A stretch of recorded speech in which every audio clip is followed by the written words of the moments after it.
So 3 years ago, wow, has it really been that long?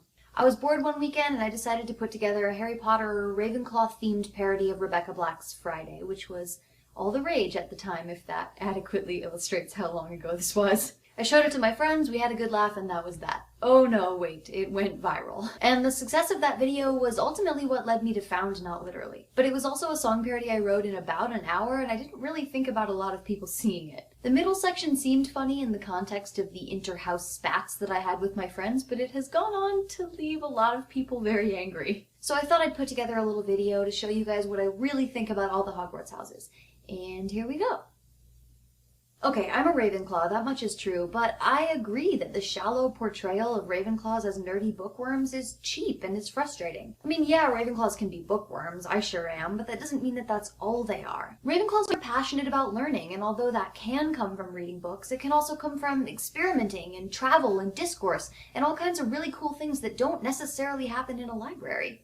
And I gotta add this, I can't stand the blue and silver versus blue and bronze argument. What colors you choose to buy or make your merchandise in are not in any way indicative of how Ravenclaw you are. And if you shame somebody for picking movie colors over book colors, you might call yourself a true Ravenclaw, but I call you a judgmental jerk. The color of my tie does not affect you, so chill out.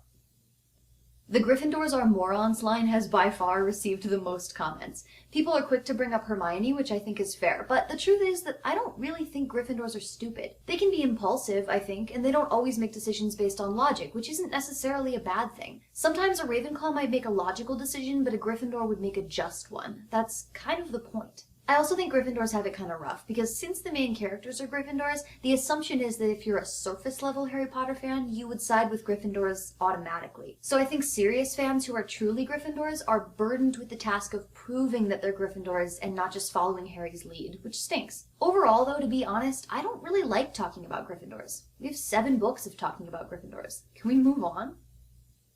Slytherins are really misunderstood. I do genuinely believe that. You can't just stick a quarter of Hogwarts students into the bad guy house. If everybody in Slytherin turned out evil, then they wouldn't train them in dangerous magic. Slytherin's got the short end of the stick in the books because almost all the villains just happened to be from that house. But Slytherins aren't evil, they're just ambitious. They're means justify the ends kind of people. They look out for number one, and sometimes that means Slytherins are selfish and they'll hurt other people to get what they want. But that isn't always true. There are plenty of ambitious people who don't step on others to get to the top. Slytherins can be jerks, but they don't have to be.